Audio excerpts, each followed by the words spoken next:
आइए बात करते हैं मोड्स ऑफ हीट ट्रांसफर की। देखो हमारे पास जो हीट फ्लो होती है ना एक पॉइंट से दूसरे पॉइंट में, वो 3 तरीके से होती है, कंडक्शन, कन्वेक्शन एंड रेडिएशन। बड़ा ही सिंपल है यार, बने रहना, एक बार में सारा क्लियर हो जाएगा, दोबारा कभी देखने की जरूरत भी नहीं पड़ेगी। देखो कंडक्शन में क्या है, छोड़ो डेफिनेशंस को, हम सीधा आते हैं। हमने एक रॉड ले रखी है, रॉड को एक तरफ से हमने पकड़ा, दूसरी तरफ से हमने उसका सिरा जो है आग में डाल रखा है, गैस जला रखी है, चूल्हे पे आपने दूसरा सिरा डाल रखा है और एक सिरा आपके हाथ में है। आप देखोगे ना कुछ टाइम बाद वो जो दूसरा एंड है जिसको आपने पकड़ रखा वो भी गर्म होना शुरू हो जाएगा। वो क्यों हुआ? वो इसलिए हुआ कि जब हम उस रॉड को हीट कर रहे हैं एक एंड से, तो देखो यहाँ के जो मॉलिक्यूल्स हैं, यहाँ के जो मॉलिक्यूल्स हैं ये हीटअप हुए, इन्होंने एनर्जी गेन की। जब इन्होंने एनर्जी गेन की तो इनकी काइनेटिक एनर्जी बढ़ी, जिसकी वजह से इन्होंने क्या करा, ऑसिलेट करना शुरू कर दिया, ऑसिलेट करना शुरू कर दिया। ठीक है जी, ऑसिलेशन क्यों कर रहे हैं? क्योंकि ये डेंस है ना, सॉलिड है, मॉलिक्यूल्स इतने पास पास है कि मूव होने की जगह ही नहीं है। अगर ये मॉलिक्यूल्स बहुत दूर दूर होते तो मूव होके चले जाते, लेकिन यहाँ पर क्योंकि इतने मॉलिक्यूल्स पास पास हैं तो जो हीट गेन कर रहे हैं जिससे इनकी काइनेटिक एनर्जी बढ़ रही है, उससे ये मोशन नहीं कर पा रहे, उससे ये ऑसिलेशन कर रहे हैं अपनी जगह पर, अपनी जगह पर बैठे बैठे वाइब्रेशन कर रहे हैं, क्योंकि दूर जाने की जगह नहीं है। तो जिसके वाइब्रेशन की वजह से जो एनर्जी थी ट्रांसफर होकर किस पे चली गई, दूसरे के पास। इसने क्या करा, अगले वाले को वाइब्रेट कराया, यानी कि इसकी एनर्जी किसके पास ट्रांसफर हो गई, अगले वाले के पास। इसने क्या करा, अगले वाले को डिस्टर्ब करा, ऑसिलेट होते होते, तो एनर्जी किसके पास ट्रांसफर हो गई, अगले वाले के पास। ऐसे ही करते करते करते करते करते जो ये एनर्जी है ना ऑसिलेशंस के थ्रू, वाइब्रेशन के थ्रू अगले अगले पार्टिकल्स तक ट्रांसफर होती चली जा रही है।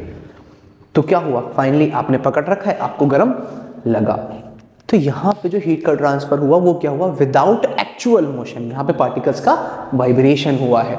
तो ध्यान रखना, कंडक्शन वही है जहाँ पे हीट का ट्रांसफर होता है due to vibration of molecules, vibration of molecules. यहाँ पे हीटेड पार्टिकल्स एक्चुअल में मूव नहीं करते। आते हैं कॉन्वेक्शन पे। आपने क्या कर रखा है, कैंप फायर जला रखी है, या सर्दियों में हाथ ताप रहे हो यार, घर में कुछ फाड़ फूड़ के आपने डाल दिया, कागज लकड़ी वगैरह, अब हाथ ताप रहे हैं। तो देखो हुआ क्या, ये जो आग निकल रही है यहाँ से, है ना, ये जो आग निकल रही है यहाँ से, इसने क्या करा, आस पास के जो पार्टिकल्स थे, है ना, यहाँ के जो पार्टिकल्स थे, इस आग ने इनको हीटअप कर दिया। ठीक है जी, अब हीटअप करने से क्या हुआ, इन पार्टिकल्स की डेंसिटी जो सराउंडिंग के पार्टिकल्स हैं, सराउंडिंग के पार्टिकल्स हैं उनसे कम हो गई, क्योंकि आपने जब हीट करा टेम्परेचर बढ़ा तो डेंसिटी डिक्रीज होगी। अब क्योंकि डेंसिटी डिक्रीज हो गई तो ये जो पार्टिकल्स जो हीटअप हुए हैं ये खुद ही क्या करेंगे, ऊपर मूव होना शुरू कर देंगे। ये हीटेड पार्टिकल्स खुद ही ऊपर मूव होना शुरू कर देंगे। क्यों कर रहे हैं जी, क्योंकि हीट किया तो हीट करने से इन पार्टिकल्स की डेंसिटी कम हो गई, और कम डेंसिटी हमेशा ऊपर रहना चाहती है। तो यहाँ पे हीटेड पार्टिकल्स एक्चुअल में मोशन कर रहे हैं, जो कि कंडक्शन में नहीं कर रहे थे। तो कंडक्शन में क्या था, पार्टिकल्स जो होते हैं हीटेड पार्टिकल्स वाइब्रेट करते हैं, वाइब्रेशन के थ्रू एनर्जी ट्रांसफर होती है, एक्चुअल मोशन नहीं होता। लेकिन कॉन्वेक्शन में क्या हो रहा है कि जो हीटेड पार्टिकल्स हैं वो due to difference of density actual में मूव कर रहे हैं एक जगह से दूसरी जगह। तो यहाँ पर जो मेथड है वो आपका कॉन्वेक्शन कहलाता है। ध्यान रखना, यहाँ पे particles actual move due to difference of density, density के डिफरेंस की वजह से मूव करते हैं। ठीक है जी, थर्ड मोड बचा अपना रेडिएशन। देखो रेडिएशन कॉन्वेक्शन में कोई डिफरेंस नहीं है, सिर्फ स्पीड का डिफरेंस है। कॉन्वेक्शन में क्या है कि हीटेड पार्टिकल्स एक जगह से दूसरी जगह एक्चुअल में मोशन करते हैं, रेडिएशन में भी यही है। लेकिन रेडिएशन में जो हीटेड पार्टिकल्स होते हैं वो होते हैं फोटॉन्स, और वो ट्रेवल करते हैं लाइट की स्पीड से।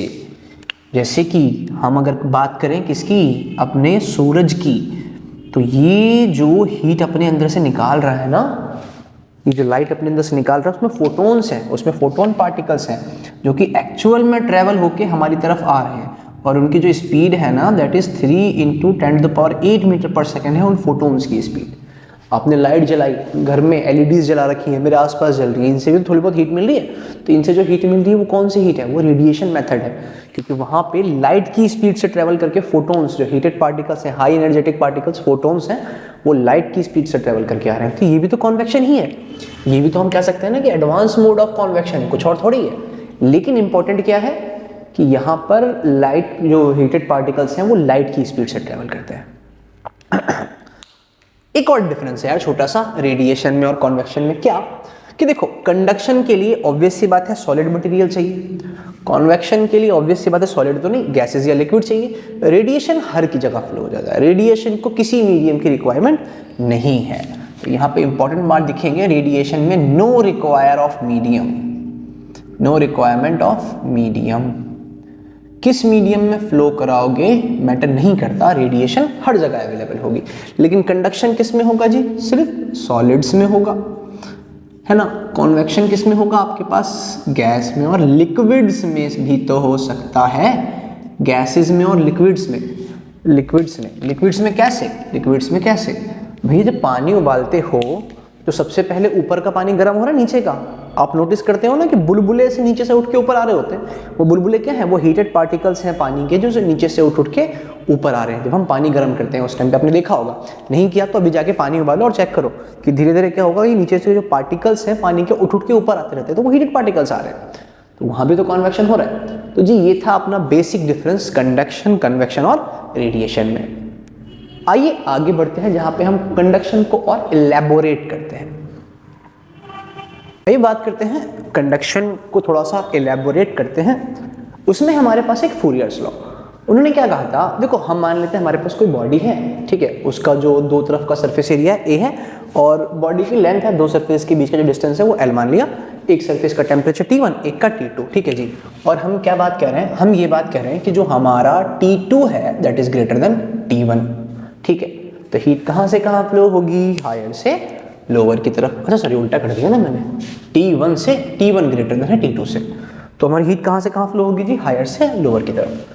तो जो हमारी हीट फ्लो होगी that is on this direction, T1 से T2 की तरफ, ठीक है, क्योंकि T1 बड़ा है तो हायर से लोअर की तरफ। तो यहाँ पे इन्होंने क्या बात कही थी फूरियर भैया ने, ऐसे फूरियर ने हमसे क्या कहा था कि जो रेट ऑफ हीट फ्लो है, मैं वर्ड लिख रहा हूँ, रेट ऑफ हीट फ्लो है ना, रेट ऑफ हीट फ्लो, ठीक है। तो हीट तो मालूम है, हीट तो मालूम है अपने को क्यों होता है, ये रेट क्या है, रेट क्या है, याद करो, rate of change of velocity, rate of change of velocity क्या करते हो, dv by dt। Rate of change of displacement या पोजीशन क्या करते हो, dv by dt। Rate of change of momentum क्या करते हैं, dp बाई dt। तो यहाँ पे rate of flow of heat या rate of change of heat क्या हो जाएगा, dq by dt, dq by dt। तो rate of flow of heat यानी कि dq बाई dt, इसको हम h कह के चल रहे हैं। इन्होंने कहा था, इन्होंने एक बात कही क्या, कि जो ये रेट ऑफ हीट फ्लो है, rate of heat flow h dq by dt, ये प्रोपोर्शनल है किसके, एरिया के, और प्रोपोर्शनल किसके है, टेम्परेचर के डिफरेंस के, और इनवर्सली प्रोपोर्शनल है दो सरफेसेस के बीच के लेंथ के, L कहा उन्होंने, ठीक है जी, क्लियर हो गया। तो अगर इन तीनों को हम कंबाइंड कर दें तो h का फॉर्मूला क्या बनता है अपनों पे, a into delta T by L, a into delta T by L. Proportionality हटेगी तो ये तो बचपन का रूल है, कोई कांस्टेंट भी आता है तो k आ गया, a into delta T by L. तो जी ये हमारे पास रेट ऑफ हीट फ्लो का फॉर्मूला निकल के आ गया फूरियर भैया के हिसाब से, ठीक है। कि हमारे पास क्या है, थर्मल कंडक्टिविटी है ना, coefficient of thermal conductivity, thermal conductivity. तो जो रेट ऑफ हीट फ्लो है dq by dt proportional to area change in temperature inversely proportional to length, और एक कांस्टेंट आ गया k साथ में, ठीक है जी।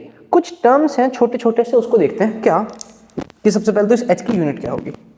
देखो ये रेट ऑफ हीट फ्लो है ना, q बाई टी है, q बाई टी के लिए यूनिट क्या होनी चाहिए अपनी, जूल पर सेकेंड, और जूल पर सेकेंड के लिए हम और क्या यूज करते हैं, वाट, वाट W पावर की unit. Basically rate of heat flow क्या पावर की तो बात कर रहा है, work upon time, energy upon time. तो जी यहाँ भी यूनिट क्या आने वाली है, यूनिट आएगी जूल पर सेकेंड, किसकी, h की, जूल पर सेकेंड या फिर वॉट। तो ये दो यूनिट हमारी हो सकती है रेट ऑफ हीट फ्लो की। एक और इंपॉर्टेंट चीज आती है इस k के बारे में, इस k का हमें डायमेंशन बताना है, k का डायमेंशन क्या होगा। तो देखो k की अगर बात करेंगे तो k का फॉर्मूला हमारे पास क्या बनेगा, L मल्टीप्लाई में जाएगा h के साथ, तो h into L upon a into delta T, ये बन जाएगा ना। तो पहले तो यूनिट बनाते हैं, पहले हम यूनिट बनाते हैं। तो जी हीट के लिए जूल अपॉन सेकेंड, लेंथ के लिए मीटर, एरिया के लिए मीटर स्क्वायर, टेम्परेचर के लिए केल्विन, ठीक है। तो क्या बच रही है जी, मीटर से मीटर स्क्वायर जा रहा है तो इसकी यूनिट क्या आ रही है, जूल पर मीटर पर सेकेंड पर केल्विन, ठीक है, तो यूनिट की अगर बात करें तो एक तो यूनिट बना देखो जूल पर सेकेंड, जूल पर सेकेंड के लिए वॉट हो गया, तो वॉट पर मीटर पर केल्विन। ये तो हमारे पास क्या आ गई इसकी यूनिट, के की यूनिट आ गई, के की यूनिट क्या आ गई, वॉट पर मीटर पर केल्विन। डायमेंशन की बात करें तो डायमेंशन के लिए अलग से सॉल्व करते हैं इस वाले टर्म को। जूल का डायमेंशन क्या होता है, ml2t-2, याद करो एनर्जी का डायमेंशन ml2t-2 हमेशा याद रखना। कैसे निकालेंगे, एनर्जी का फॉर्मूला आप कोई भी यूज कर लो, हाफ mv² यूज कर लो। काइनेटिक एनर्जी एनर्जी ही तो है, जो डायमेंशन काइनेटिक एनर्जी का वही एनर्जी, एनर्जी एनर्जी है यार। तो मास के लिए kg है ना, kg के लिए सॉरी m, इसके लिए क्या हो जाएगा LT-1 तो L2 और T-2। तो कहाँ गया भाई, हाँ ये जूल के लिए एनर्जी के लिए डायमेंशन ml2t-2, m-1 के लिए l-1, s-1 के लिए t-1 और टेम्परेचर का डायमेंशन केल्विन ही होता है। तो देखो क्या बन गया, m l2-1 ml t-3 k-1, ये अपनों पे डायमेंशन आ गया। किसका डायमेंशन आ गया, थर्मल कंडक्टिविटी का, थर्मल कंडक्टिविटी का, कोएफिशिएंट ऑफ थर्मल कंडक्टिविटी का, ये अपना डायमेंशन आ गया। ठीक है जी, तो ये हमारे पास था फोरियर्स लॉ के हिसाब से formula KA delta T by L आता है। हाँ कहीं कहीं पे आप क्या करोगे, यहाँ माइनस साइन भी लिखोगे, माइनस साइन सिर्फ ये रिप्रेजेंट कर रहा है क्या कि टेम्परेचर के डिक्रीजिंग डायरेक्शन में है, हीट जो है टेम्परेचर के डिक्रीजिंग डायरेक्शन में फ्लो हो रही है। तो ये था अपना फोरियर्स लॉ। आगे बढ़ते हैं जहां पे हम अलग अलग कॉम्बिनेशंस मतलब के इक्विवेलेंट निकालेंगे कि अगर सीरीज में दो ऑब्जेक्ट्स कनेक्ट हो, दो रॉड कनेक्ट हो या पैरेलल में कनेक्ट हो, तो वहां पे थर्मल कंडक्टिविटी का फॉर्मूला क्या आना चाहिए। आइए बढ़ते हैं उसकी तरफ।